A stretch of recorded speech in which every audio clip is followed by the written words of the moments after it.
Hello, and welcome to another episode of Boundless Body Radio. I'm your host, Casey Ruff, and today we have another amazing guest to introduce to you now. The one and only Dr. Ken D. Berry is a family physician, speaker, and author based near Nashville, Tennessee.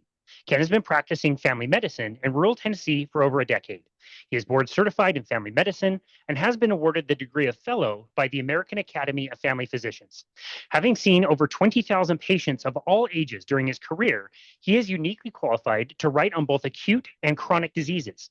Increasingly, Dr. Berry has focused on the chronic diseases caused by the standard American diet and lifestyle and has made it his mission to turn the tide on the epidemic of type 2 diabetes, chronic inflammation, and dementia. He is the best-selling author of several books, including Lies My Doctor Told Me, second edition, Medical Myths That Can Harm Your Health, and his latest book, Common Sense Labs, a practical guide to decoding your blood work and taking control of your health, written with our recent former guest, Kim Howerton. Ken has 4 children, 3 dogs, 2 cats, and 7 peacocks. He and his beautiful wife, Nisha, live on their farm in Holiday, Tennessee. You can find his YouTube channel with a mere 3 million subscribers at Ken D. Berry, MD. Dr. Ken Berry, what an absolute honor it is to welcome you to Boundless Body Radio. Thank you so much for having me, Casey. It's such an honor. At this point of our podcasting stage, we get pitched by a lot of people who want to be featured on our guests. We have to vet people out for sure. And I'll tell you the same thing I told Kim. It's only happened twice that I've gotten an email saying, hey, would you like to host this person? And I read the names of the people, and I'm just like, I can't reply fast enough. Like, yes, yes, yes. If I could make fireworks shoot out of your computer right now, I definitely want to host these people. One of them was Dr. Georgia Eid, and the other email that I got was for you and Kim Howerton. It's such an honor to host you and be on the show. Well, thank you so much. It's an honor, and I appreciate you saying that. Yeah, well, it's cool too, because I don't know if you really realize, like for us, when we see you, like you're the people that we follow and we have learned from for so long. And on behalf of so many of our guests who have been on our show, they learned about this stuff from you because you were putting it out on social media. And, you go to a conference and you could be airlifted in and out to do your presentation and just leave afterwards. And you never do. You're always there. You take time for bums like me to ask you questions. This last trip that we were on in Las Vegas, I don't know if you recall, I bumped into you and asked if you could record a brief video for a family who just started carnivore. They were thrilled to hear from you. And it's just, nervous isn't the right word, but we have so much respect for you. And like, we don't follow a lot of like sports stars or rock stars. It's you guys. And we just like, can't even believe we can share, a conference room with you. You know what I mean? Well, thank you so much. That means a lot. And now enough with the accolades. Let's help some people. Let's help some people. I wanted to ask you first. I want to hear about your journey to where you got to as a doctor and how you changed your mind on several things. But I want to go back to medical school. What would be the most egregious myth that you had been taught and you taught your patients for a long time until you changed your mind? Well, with regards to nutrition, probably the most egregious was taught to me by my nutrition professor who had a PhD. He was from New Zealand and he was a type 1 diabetic. And he was probably 50 years old at the time. And we mainly in our small, short nutrition class learned about how to feed people intravenously if they'd been in a severe motor vehicle accident or had been in a house fire and had third-degree burns over 90% of their body. That was the majority, but he was a type 1 diabetic. And so he told us at least 10 times during that half semester nutrition class that he ate lots of whole wheat pasta to control his type 1 diabetes. And so I just made a mental note. Okay, so if anybody has diabetes, they need to eat lots of whole wheat pasta. That's how he said it from New Zealand. And that's ridiculous that he was bragging to us as a PhD in nutrition physiology, he ate lots of whole wheat pasta because he was a type 1 diabetic, implying that that's what every type 1 diabetic and by implication type 2 diabetic should do as well. Just complete ignorance on his part. He meant well. He's a very intelligent guy, but he had no idea what foods someone with diabetes should eat or should not eat.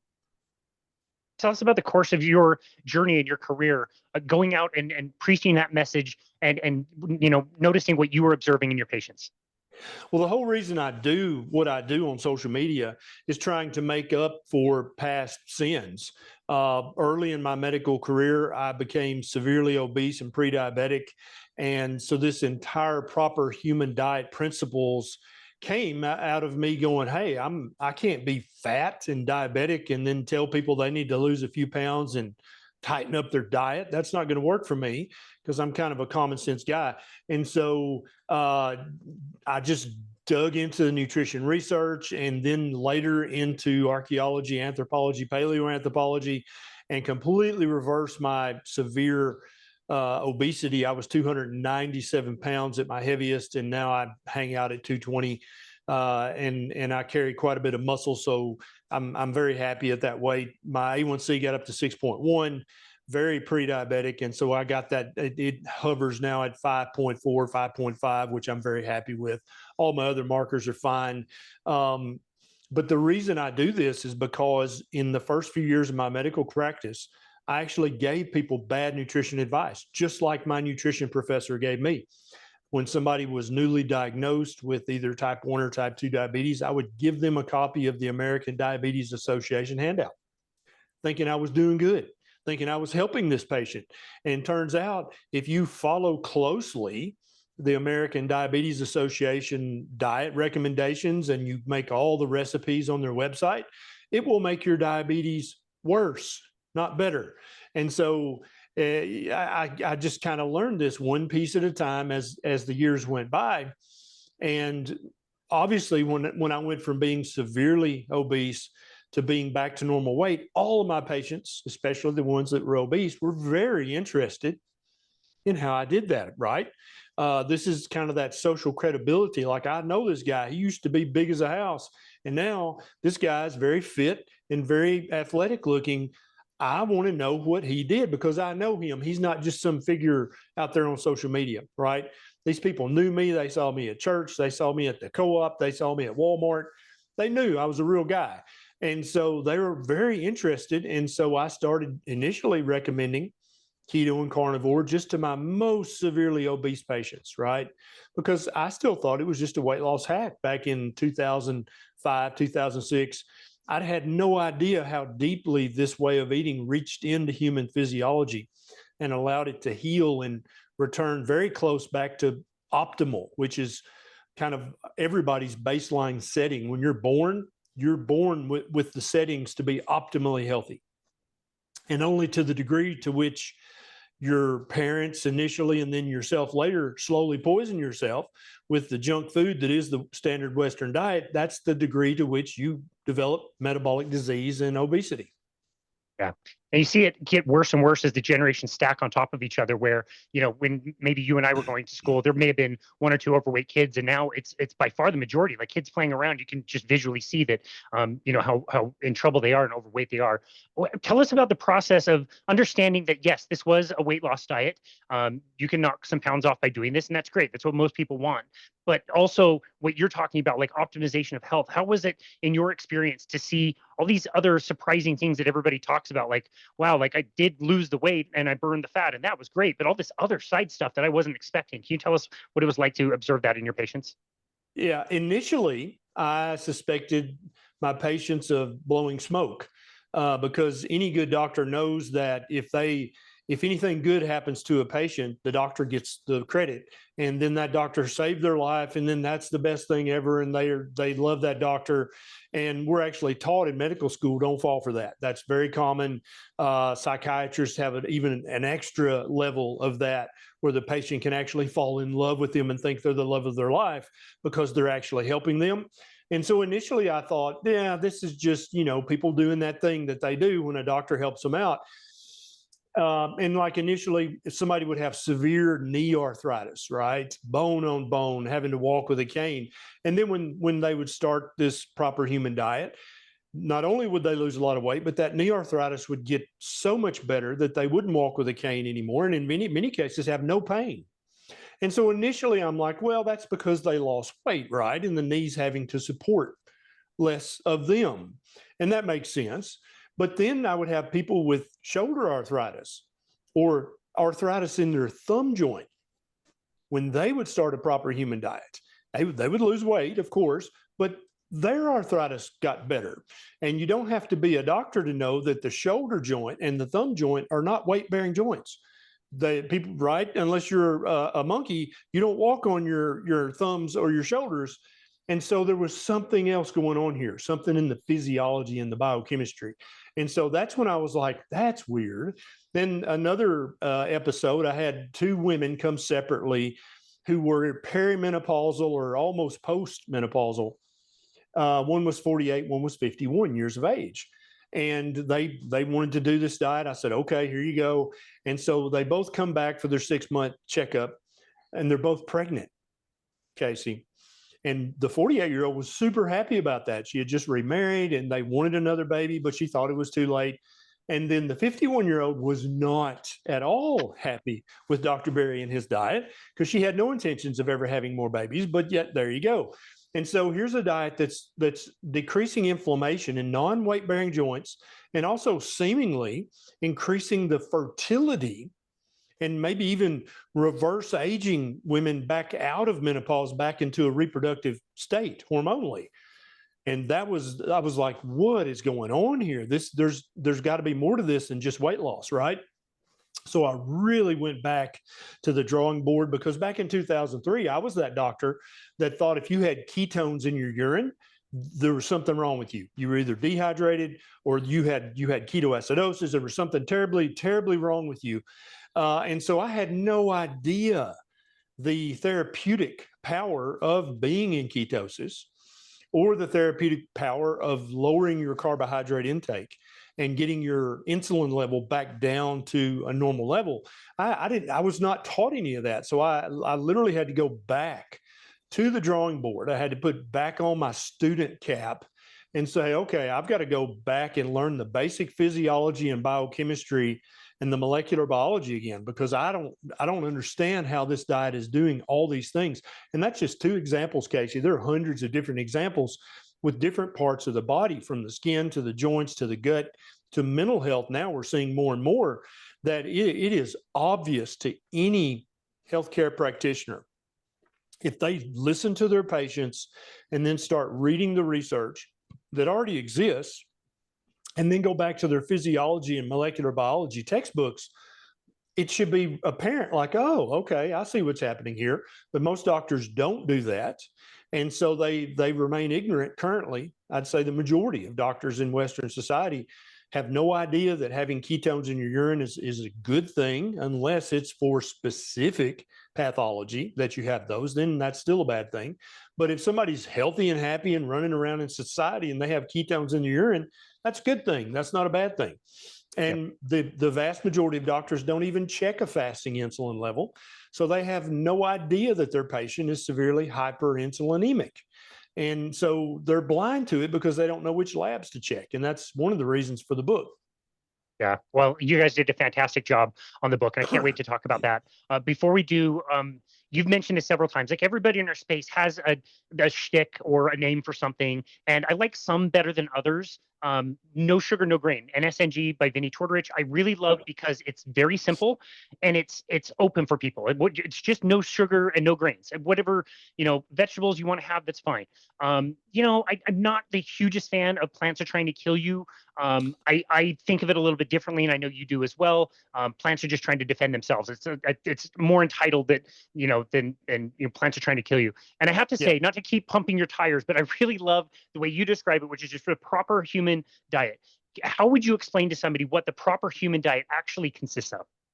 So a proper human diet consists of foods that are, number one, ancestrally appropriate, meaning that humans have eaten this food for thousands of years. Number two, a proper human diet is nutrient dense. And I have a problem with using the word food as loosely as many doctors and dietitians and health influencers use it. I think the word food has a very specific definition. Okay. And I think if we all started kind of holding people's feet to the fire when they say things like, oh, any food is fine, all foods are healthy. Well, if you consider Lucky Charms, to fit the criteria for the definition of the word food for human beings, then you and I have a problem. Food is nutrient dense. Food is ancestrally appropriate. A proper human diet does not cause inflammation nor chronic disease. And so if the food that you're recommending causes inflammation or causes type 2 diabetes, by definition, in my opinion, that's not food. Does that make sense, Casey? And so I think for many people, a proper human diet can be low carb, it can be ketogenic, it can be ketovore, it can be carnivore. So many people, because carnivore is so popular right now, they think that a proper human diet is carnivore. And a carnivore diet is on the proper human diet spectrum. But I have to say this blatantly, or people will think I'm the carnivore doctor, and I am carnivore personally. But I don't think everybody else has to be. Remember earlier, I told you I fatten and develop type 2 diabetes very easily. And so I have to be carnivore, or I'd be carrying around an extra 20 or 30 pounds, even on keto. And so I have to be a carnivore, but that doesn't mean everybody needs to. I think millions of people, if they just lowered the carbohydrate intake down to low carb, which is under 100 total grams a day, real whole foods, nothing made by Kellogg's, nothing that contains vegetable seed oils, nothing that contains added sugar, nothing that contains grains. I love Vinnie's no sugar, no grains. I think that's, for many people, that's a great first step, right? But I don't think it carries most people as far as they want to go or need to go. And so just get all the sugar out of your diet, get all the grains and beans out of your diet, get all the vegetable seed oils out of your diet, and only eat foods that are lower in carbohydrates, that keep your total carbohydrate count under 100 total grams a day, not net grams, total grams. And so many of the keto food manufacturers now, you know, they got keto bread, keto cake, keto pie. I'm surprised they don't have keto toilet paper, but they want to talk about net carbs, don't they? And there's a reason for that, because they can use soluble fiber and all kinds of stuff to kind of mimic the traditional comfort food that people think of when they think of snacks and such. But that soluble fiber still counts as 2 to 3 calories per gram of food. And so a lot of people, they're like, no, I'm doing keto and it's not working for me, but they're eating the keto bread and cake and pie. And they think they're eating keto, but that's not keto. Keto is made of real whole one ingredient foods. Anywhere you fall on the proper human diet spectrum, it's real whole one ingredient foods that humans have had access to for over 15,000 years. And a lot of people say, well, why 15,000 years? Well, because there was something that happened to humanity about 12,000 years ago called the agricultural de-evolution, which a lot of people think that was a great revolution, great breakthrough. No, man, now we can have banks and fiat money, and we can have slaves, and we can have rulers and emperors and kings. I don't really consider all that stuff to be an improvement. Now, I don't want to be living in a cave being a hunter-gatherer. I love modern society, right? But at the same time, you have to remember this is an ancient species. We've been on this planet for at least 300,000 years as Homo sapiens sapiens. So we have to honor that. And you can't eat a food that was invented 20 years ago and think a food, right? You can't eat a food-like product that was invented 20 years ago and expect that to give you optimal health. It's just not going to happen. Your body hasn't had time to adjust to that. And so those are just some of the principles of a proper human diet. I've got all 11 of the principles on a YouTube video if people want to dig into more detail. That's great. No, I love that. It's a bummer that my Lucky Charms are fortified with vitamins and minerals, and I really thought that was the best thing for me. Unfortunately, that's not true. And yeah, everything that you explained, I don't think it occurs to people that, like, if you went back 15,000 years and asked a human about currency, about governments, about wars, armies, they would have no idea what you're talking about. It's only when we create a commodity that can be stored that all of those things get created. So. Or theft, or slavery, or oppression, or any of that stuff. None of that stuff existed, because you have to have storable wealth in order to get that. And I forget if it was the Maasai tribe or one of the tribes that are still modern day hunter-gatherers. One of the researchers asked them, well, how do you store the meat? And he said, I store the meat in my brother's belly. So when you make a kill, you share with everybody. That's how you build up wealth in your tribe, is that you take care of everybody else. So it encourages when you're eating a proper human diet. And I've seen this in our social media, on Facebook, YouTube, Twitter, even over on Noster. I've seen that when people adopt and stick to a proper human diet, they become more egalitarian. They become more outgoing. They become more thoughtful and caring. Now, for men, their testosterone is going to go up. And most people equate higher testosterone with being aggressive and mean and rude. Turns out that's not actually the case. If that person is eating a proper human diet and living a proper human life, it tends to make them view the world more circumspectly, and to take care of the less fortunate and to help people who need help. That's kind of the I don't know, that to me, that's the apex of being a human, is being dangerous, being strong, being fast, being intelligent, but using those powers for good, not for evil. Yeah.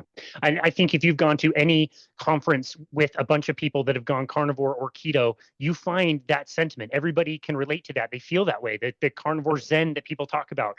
2 weeks into my carnivore diet 6+ years ago, when your anxiety just kind of drops out. And I would absolutely die on the hill of, like, this is, to me, a very spiritual type of a diet. I feel more connected to pets and other people and all kinds of stuff. And I think that's a big part of that. So I appreciate you sharing that.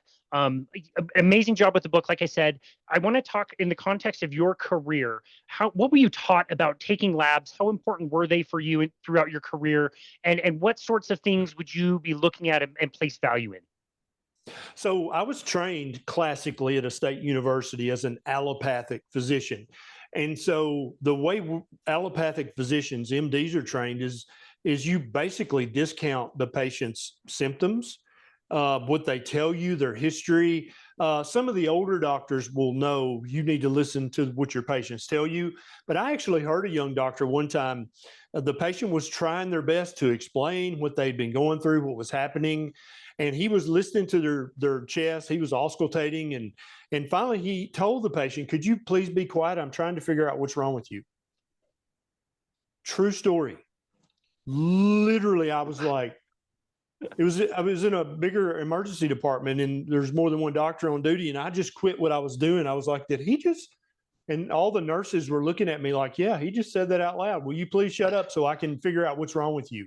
And the patient was earnestly trying to tell the doctor through symptoms, and so I now am of the opinion that the patient's symptoms and the patient's history is just as important, if not often more important, than the lab results.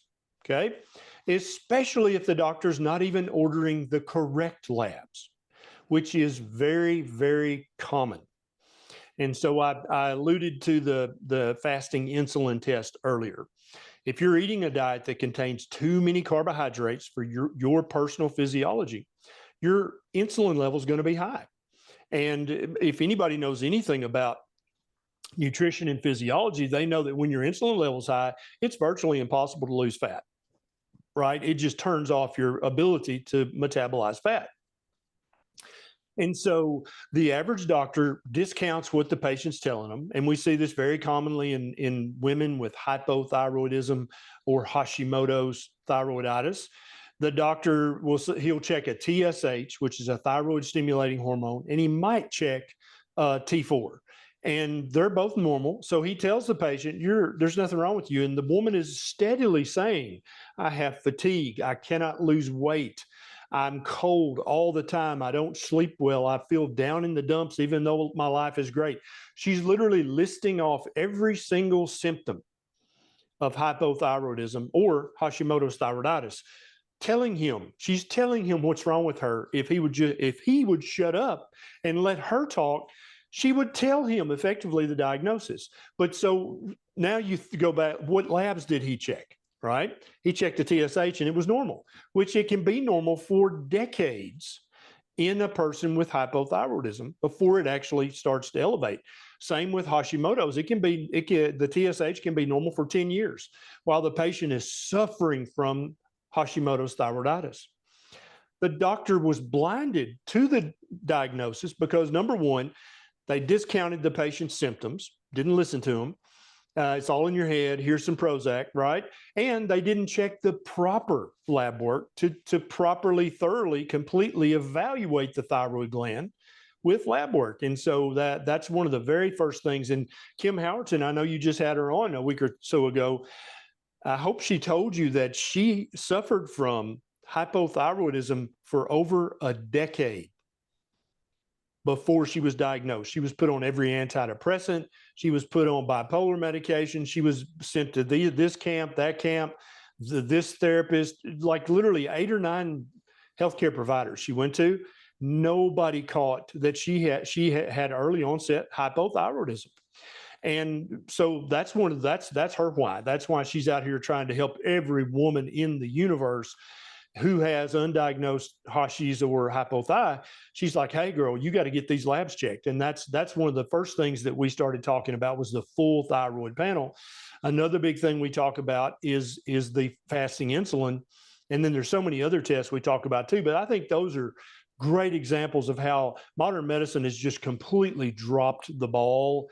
The only tool they have in their toolbox is a prescription pad. They discount the patient's symptoms. They don't listen to the patient. And then they don't check the actual labs that would matter. Oh man, it's such an issue. And I asked him something along the same lines of this question, but you mentioned fasting insulin. People just they don't really understand the difference between fasting glucose, fasting insulin. People hear it and they know it's related to type 2 diabetes, and that's about it. Even people that are very smart don't learn about it. Doctors don't really learn about it that much either. So when you're trying to explain a fasting glucose test that most people will get on a basic panel versus an A1C, which is still quite popular. You guys write about this versus that Sure. fasting insulin. Can you explain how those three things are all related to each other, but why they're Yep. different and why they're important for different reasons? Yeah. So a fasting glucose just tells you at that one moment in time what your blood sugar is. That's it. Okay. And that is helpful, useful information for most people, especially people with diabetes. An A1C or an HbA1c gives you a roughly 110-day average of what your blood sugar has been averaging over the last 110 days, because the average red blood cell lives about 110 days. And the glycation that we're looking at in an A1C is the glycation that happens to the hemoglobin molecule inside of the red blood cell. And so there are many things that can make your A1C falsely high or falsely low. And a good doctor should know the list of both of those things, but many don't. And so you check a fasting blood sugar, that it's 120. Well, that may be a problem. That may not be a problem. If you check your A1C and it's 7.9, that's a huge problem. You're type 2 diabetic. Many people, though, for 10 years, Casey, will have a normal A1C. Their blood sugar is a little bit high, right? It's 110, 115 when they're fasting. The doc checks an A1C, but it's still 5.6. And he's like, oh, you're fine. I'll see you next year.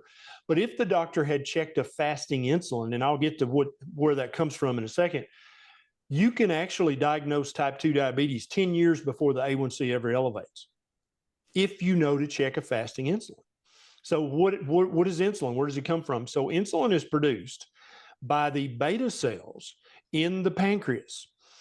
Your blood sugar goes up because you eat too many carbs and the carbohydrates break down into sugar, right? Now, your liver does make some sugar and you can break down glycogen to make sugar, but that's never going to, those two sources are never, ever going to make you pre-diabetic or type 2 diabetic.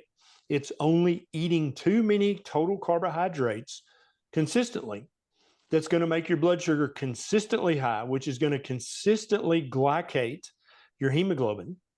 It's going to eventually lead to you developing first prediabetes and then ultimately type 2 diabetes.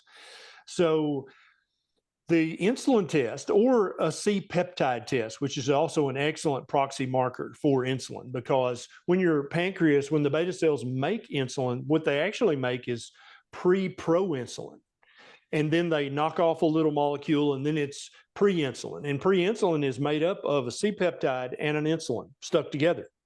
And the final enzyme that cleaves those, that's what makes insulin and C-peptide. And that's why C-peptide, if somebody's already diabetic and they're injecting insulin, you can't check an insulin level, right? Because they're injecting exogenous insulin.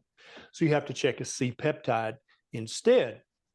And so many type 2 diabetics, here's a great example. This type 2 diabetic, their A1C 7.9, and they're on 3 different pills for their type 2 diabetes, but they're also injecting insulin.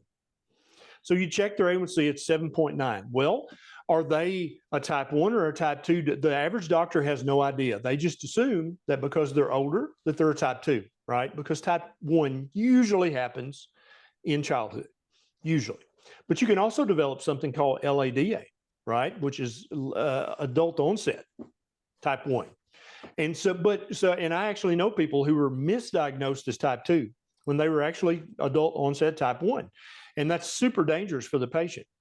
So this patient, if the doctor did know, oh, okay, I heard about this insulin test, I'm going to check that in this diabetic who's injecting insulin, that's not going to give you any useful information. So the doctor has to also know about the C-peptide test in that patient's instance. Can't check a fasting insulin.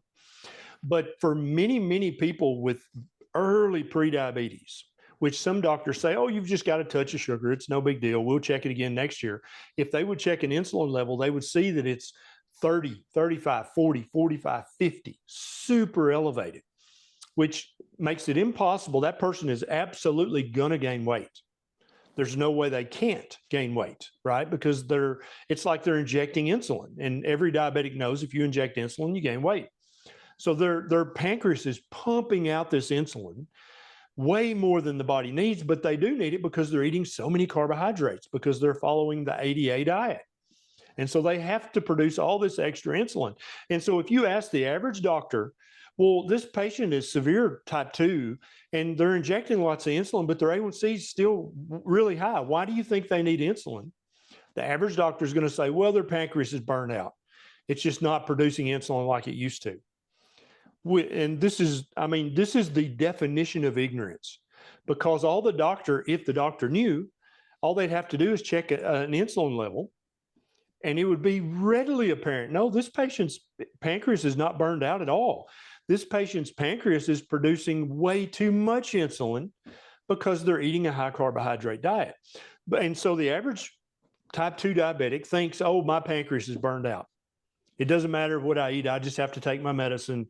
And that's why when somebody hears about keto or carnivore or a proper human diet, and they're like, wait, my doctor's never checked a fasting insulin. What are you talking about? I can reverse type 2 diabetes. My pancreas is burned out. But then they either go to, onyourlabs.com, or they talk their doctor into checking a fasting insulin, and their insulin level's 40. They're like, I thought you said my pancreas is burned out. My pancreas is in overdrive making insulin. And the average doctor is completely confused by that. It's like, I don't know what that means. I've never checked an insulin level before. I don't know how to even interpret it. That's another reason we wrote the book, is because, as you probably, if you looked at it, each section we explain why this test is important. And we even explain how to talk to your doctor about this. If your doctor's like, I don't even know what that means. You're like, okay, well, here, doctor, on page 18, read this one paragraph. It'll explain to you what it means. And then we can get on with reversing my type 2 diabetes. Amazing. Yeah, I love that. And that had never occurred to me. The type 2 diabetic getting tested for the insulin levels or the blood glucose levels, or that had never occurred to me. And I do wonder, I've got a few people that I see and coach that I wonder if they have that lot of late onset type 1. I think it's a lot more prevalent than people see. It is. So that's very interesting. We can't really talk about blood work without talking about cholesterol as well. I think if there's one thing that everybody on the street knows, is they are terrified of cholesterol. Saturated fat is, of course, bad for you. We have guidelines that have told us that for years and years and years. Can you tell us where we are in the understanding of cholesterol and what values are important to you and what values are less important to you? I think we're getting really close to a tipping point where enough doctors are starting to understand that total cholesterol and LDL cholesterol are really not that important. I think the recent lean mass hyperresponder studies have kind of woke doctors up about that. And there's going to be a 2-year study arm of that, a 3-year. They're going to keep going with the lean mass hyperresponders and publishing that research. But the average doctor and the average patient believes that The biggest risk factor for you having a heart attack is if your LDL cholesterol is high, right? It used to be total cholesterol, but most doctors, unless they're 15 years behind on their reading and thinking, they now know total cholesterol is not that big a deal. But so then now it's like, oh, it's the LDL. That's the big deal. And I've got to treat that aggressively because that's the biggest risk factor for heart attack. Well, when you look at the research, Casey, actually having prediabetes is 5 times more likely to give you a heart attack than having high LDL cholesterol. Type 2 diabetes is 10 to 15 times more likely to give you a heart attack than having high LDL cholesterol. In fact, if you take 1,000 people who've just had a heart attack and you check all their labs, about 85 to 95% of them are either going to be type 2 diabetic, type 1 diabetic, pre-diabetic, or hyperinsulinemic. But only about half of them that just had a heart attack, only about half of them are going to have an elevated LDL cholesterol. And so once you start to see that, and you're like, oh, so really, when a patient uses a proper human diet to reverse their type 2 diabetes, but that diet also makes their LDL cholesterol go up, and their doctor proceeds to lose their mind. Do you see just the obvious disconnect here? This patient has cut their risk of having a heart attack by 10x by reversing their type 2 diabetes, and maybe increased it by 5% by elevating their LDL cholesterol. So they've lowered their heart attack risk by 1,000% by reversing type 2 diabetes, but they've raised it 5% because their LDL elevated. That's the relative risks we're talking about here. Does that make sense? And so the average doctor, it breaks their brain when you tell them that sort of thing. It's like, dude, it's in the literature. My YouTube video, How Not to Have a Heart Attack, the research is in the show notes. You can click on the link and read the research. And that's what a lot of my followers do when they go see their doctor, and they've reversed type 2 diabetes, but their LDL went up a little bit, and their doctor proceeds to lose their mind.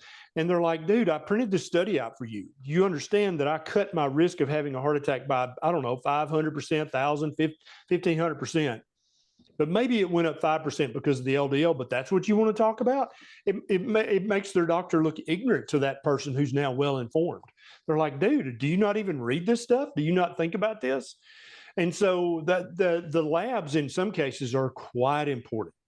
But then in other cases, I don't think that checking your labs every 10 minutes, like some gurus out there advocate, I don't think that's that important for some people. Gotcha. Okay. Are you a fan of the NMR kind of test that's a little bit more expensive and complicated and directly measure some of the LDL subparticles? Or are you quite happy with just a really basic lipid profile, which is going to tell you triglycerides, HDL, which could be used as a pretty darn good proxy to like get you an idea of something? How do you feel about that? The first thing people need to understand is that any lab test result is a proxy marker. Okay, that's super important. And what that means is that if your LDL is high or your ApoB is high, your doctor uses that, not that the LDL is directly causing the heart attack, but it's a proxy marker that you're at increased risk, right? And so when the NMR lipoprofile first came out, God, 15, 20 years ago, I was a huge fan of it. I thought it was just the best thing in the world because it was the latest and greatest. It was modern. There was all these extra little numbers that I had to figure out what they meant, and I was going to look very smart talking about all these, fluffy and dense and small and large. But then when I actually looked deeply into the research supporting the lipoprofile, I became completely underwhelmed by its predictive power, especially after I learned about fasting insulin, A1C, fructosamine, those sort of tests for looking at metabolic health. And so I consider the NMR lipoprofile test to be an experimental test. I don't think we have enough data yet to know for sure whether those results mean anything or not. I think the ApoB is an experimental test, which right now you know that the vegan cardiologists, they're moving away from even talking about LDL. They want to talk just only about ApoB or LP(a). That's because those are the new sexy markers, right?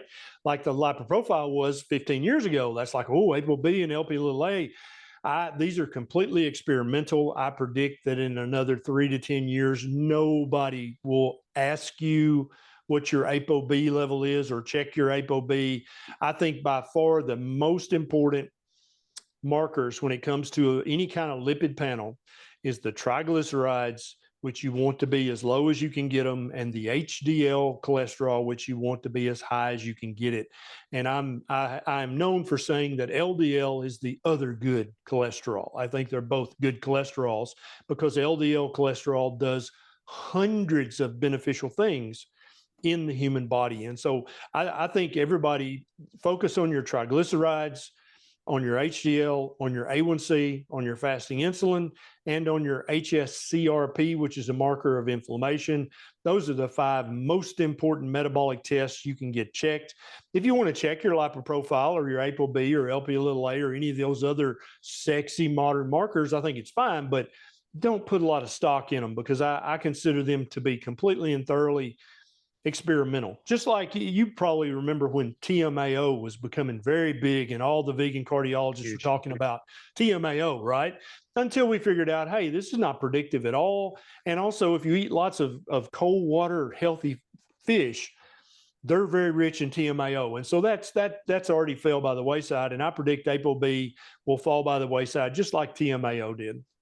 That doesn't surprise me. Thank you for that nuanced answer. I really appreciate that. And for the listener, for somebody watching, when Dr. Berry says to work on these numbers, really just work on the diet, and everything will take care of itself. That's exactly right. I do want to be really careful about this because I think it comes across oftentimes when we're talking about, cholesterol markers, lean mass hyperresponders that you mentioned. We are not saying that some of these people shouldn't be treated. Right? Like we're not saying across the board that you just eat this diet and nobody needs treatment. Like some people might elect treatment, some people might need treatment.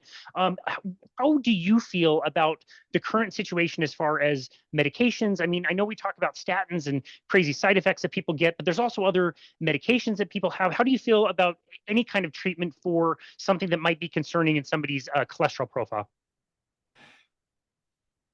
That's a trick question, isn't it, Casey? So the vast majority of the research that showed a benefit from the statins, Lipitor, Crestor, Zocor, and the others, all of the research that showed a benefit from the PCSK9 inhibitors like Repatha and Praluent, all of the research was designed by the pharmaceutical company that was going to profit.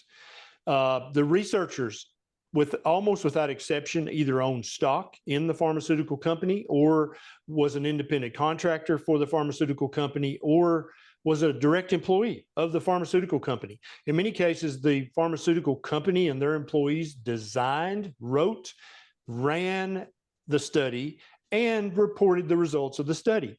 Now, I mentioned earlier, I try to think with common sense about all things. There's this little thing called human nature and perverse incentives.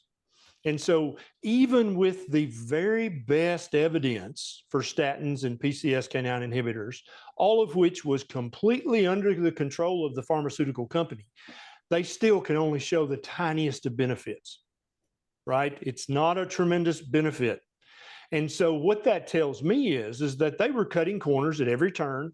They were designing this study just a little. We're going to tweak this design just a little. We're going to tweak these results just a little. We're going to exclude these people, blah, blah, blah, right? And so if you actually went back and I think if you just gave these statin studies to an independent researcher who did not have any skin in the game, didn't have a dog in the fight, and said, repeat this study and see if the results are reproducible, I think you would discover very, very quickly that if you're taking a statin drug for primary prevention, you're wasting your time and your money. You're lowering your coenzyme Q10 levels for no damn reason whatsoever. I think if the research were conducted ethically and equitably, so the pharmaceutical company doesn't have any input. They don't get to talk to the researchers. They don't get to exclude a certain patient population. All comers, and we're going to test this as objectively as possible. I think that people would realize just what a joke the statin drugs are. Got it. Thank you for that. I really appreciate that. I live in Utah, so I can't do this, but you can in Tennessee. If you went out and bought, rather than one lottery ticket, you bought two lottery tickets, you could say you increased your lottery tickets by 100%. But I think it would be a little foolish to think that you just doubled your chances of actually winning That's the right. lottery. Yeah. And so your mother-in-law would yell at you and say, dummy, why did you buy one ticket? You should have bought two tickets. You would have doubled your chances of winning. And your mother-in-law would be right. But what does that doubling actually mean? But when we talk about your absolute chance of winning versus your relative risk, relative chance of winning. And I think that's what you're alluding to, because the way that the statin companies and the PCSK9 inhibitors report is, oh, this decreases your risk of heart attack by 33%. And to the average person who doesn't have a degree in statistics, they're like, damn, that's a lot. That sounds like a big deal, right? But what they don't realize is that these companies report the relative risk, not the absolute risk. And so it's the lottery ticket example. That's actually quite telling, because that's about the same. You doubled your chance of winning. Yes, that's true. But what was your absolute chance of winning? It was effectively still zero. And that's exactly how they fudged the numbers with the statins and the PCSK9 inhibitors, is they report relative risk of having a heart attack instead of your absolute risk of having a heart attack. Well said. I appreciate that. I want to get back to lab testing for hormones. You have been prescribing hormones for quite a while, right? The Yes. bioidentical hormones. Yes. How do you use blood work to be able to, tell where somebody needs something there? Yep. And so I think the vast majority, and so let me first of all say, if your doctor still says, oh no, I'm not going to give you hormones as a menopausal woman, or as an older man, because it'll increase your risk of cancer, your doctor is behind on the reading 10 years. Okay, right off the bat. That's just the truth. The Women's Health Initiative study that scared the hell out of all doctors, including me, but when it first came out, that's the study. It was completely jacked up, and the lead researcher reported the results before the trial was even finished. All the other researchers said, dude, what are you doing? Why did you do that?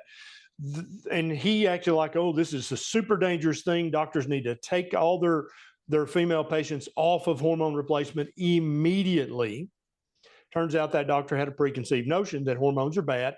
The actual research results did not show that at all in the Women's Health Initiative study. Okay.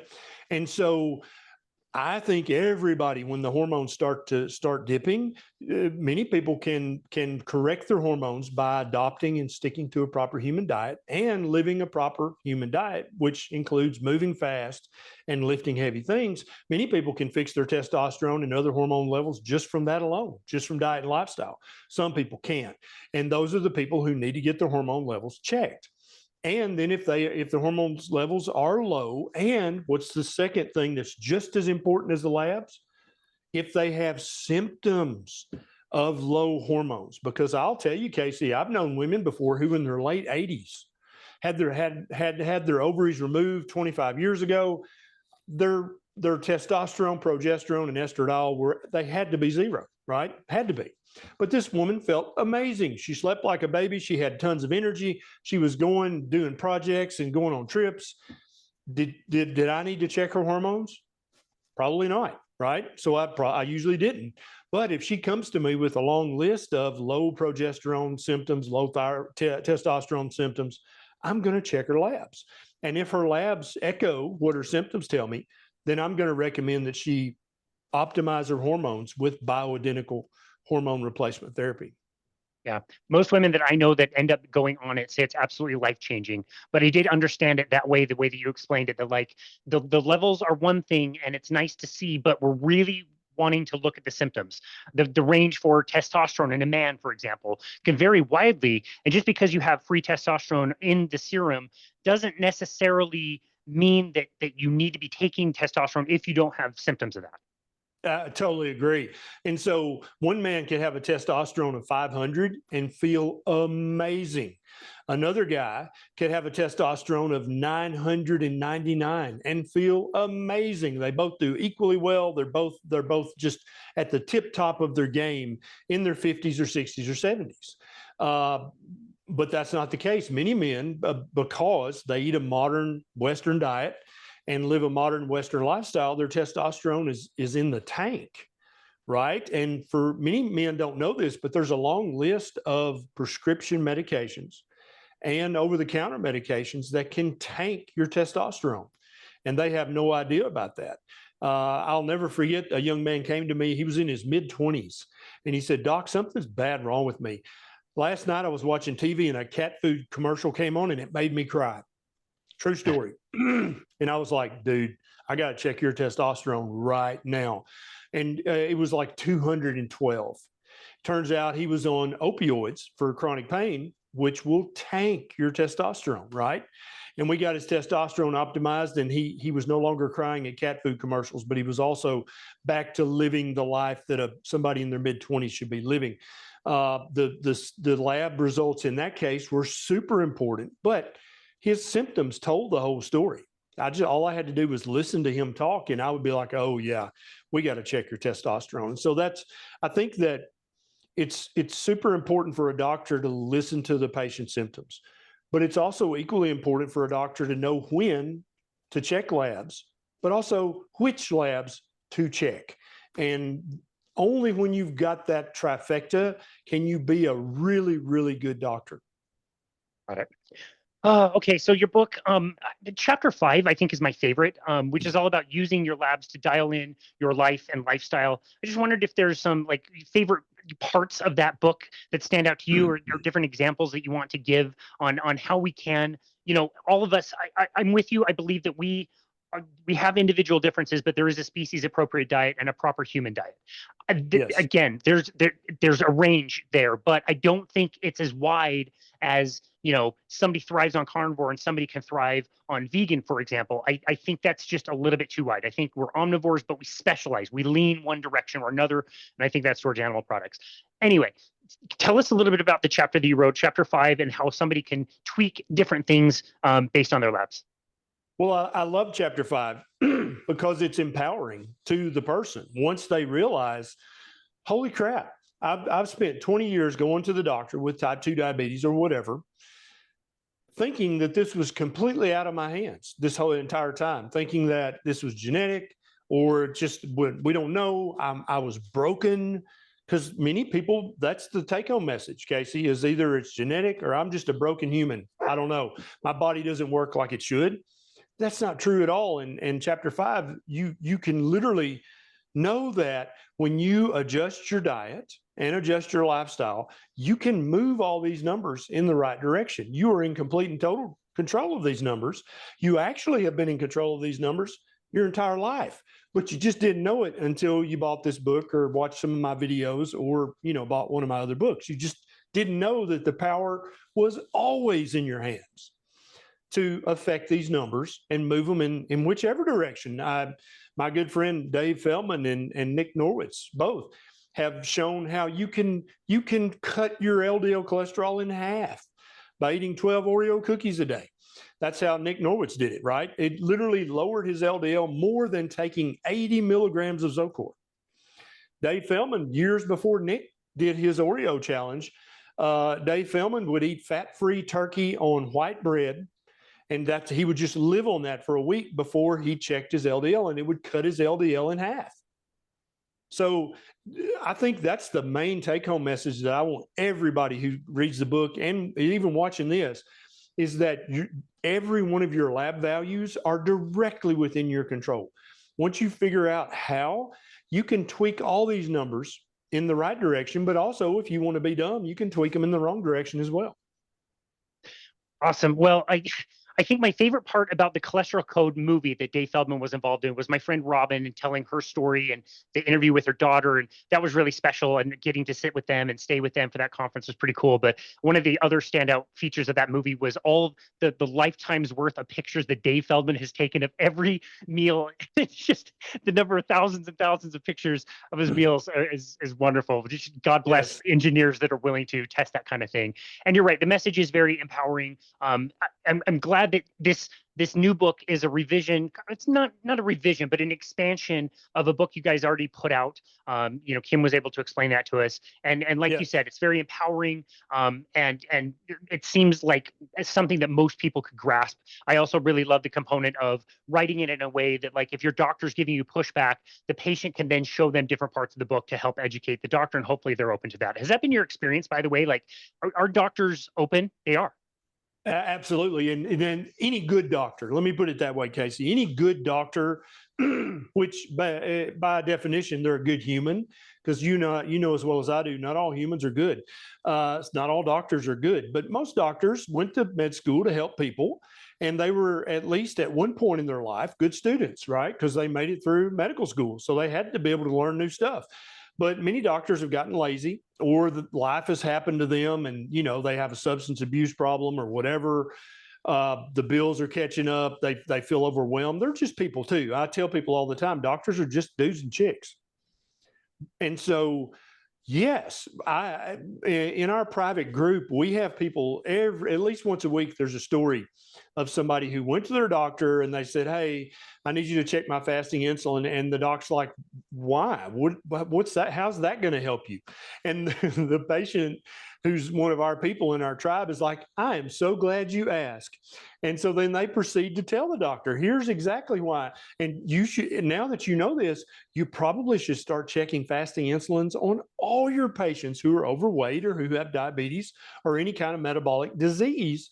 And in many cases, especially if it's a younger doctor, if it's an open-minded doctor, if it's somebody who's still willing to be educable, they're like, "Huh, I did not know that." And in many cases, our people will report back, yes, they are now keto or carnivore friendly, because they've ordered these labs, and then they instructed their patients, "Hey, you need to cut the carbs because your insulin's way too high, you're pre-diabetic, whatever." And then at the 3-month checkup, at the 6-month checkup, the patient had done the dietary intervention and the labs were better. And now that's prima facie evidence. This worked. And it didn't just work in one patient. It worked in 5 or 10 or 15 or 20. And every doctor's kind of got their cutoff of anecdotes, right? To where they're like, "Crap, maybe this is real." And so when the first patient goes in and says, "Yeah, I reversed my type 2 diabetes with keto or carnivore or ketovore," the average doctor is going to be like, "Okay," like I talked about previously, like, "You're blowing smoke, whatever." But when they hear that from the 5th patient, Casey, or the 10th patient, or the 20th patient, there is a number where that doctor is going to go, "What the hell is going on here? How is this happening? This doesn't make any sense to me." And then they get home and do an internet search, and then they're off to the races of becoming a much, much better doctor. And indeed, the Society for Metabolic Health Practitioners, their database of keto and carnivore aware and appreciative doctors and dietitians from all over the world is growing every day. They're adding new doctors to that database. And so I would encourage anybody, if they can't find it, and I could go into a long spiel about why you don't need a keto friendly doctor or a carnivore friendly doctor, but a lot of people feel more comfortable with that. And so just go to the Society for Metabolic Health Practitioners. I think it's smhp.org.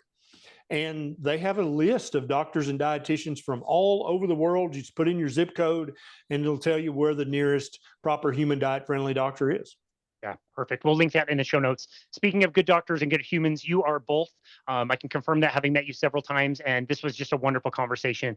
Can't wait for your book to get out there. I know it's going to help a lot of people, and it's so encouraging to know that other doctors are finding this information. And hopefully, when they do that Google search, you are the person that pops up first and helps them to realize, the truth about what's actually going on in the medical system. So I'm so grateful for you, Dr. Berry, and everything that you've done. You've changed a lot of lives. So it really amazing work. Tell people where they can go to find you and connect with you and your work.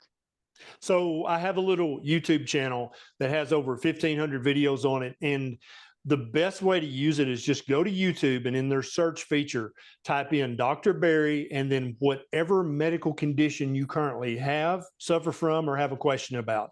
So Dr. Berry diabetes, Dr. Berry high blood pressure, Dr. Berry eczema, Dr. Berry PCOS, and all my videos will pop up. That way you don't have to watch all 1,500. And then if I'm feeling especially snarky, you'll find me on X. If I'm feeling loving and helpful, you'll find me on my Facebook or Instagram. We do have a very large private community with thousands of people from all over the world. And so if your friends and family are not supportive of you adopting a proper human diet and healing your chronic health issues, if you need that kind of support, we offer that in our private community. But if you can do this on your own, you can do it for free. You don't have to give me one penny to completely transform your health and reverse all these chronic diseases. You just have to fix your food and fix your life. The food is 80% of the battle. Let me say that. Okay. You don't need to buy a bunch of supplements. You don't need a bunch of pharmaceuticals. You don't need to buy that $500 red light thing. Just go out in the sun. It's got all the red light in it. Okay. Just go outside and play, eat meat until you're full, and take a nap, literally, and you will enjoy your best health. That's it. It's absolutely amazing. Dr. Berry, thank you again so very much for all of your work and taking time out of your very busy life to be on our show today. It was, like I said, very helpful and practical, and I just love your work. And so thank you so very much. We really, really appreciate you. Thank you, Casey. Hopefully see you again in person in the near future. I hope to see you in person as well. And this has been another episode of Balanced Body Radio.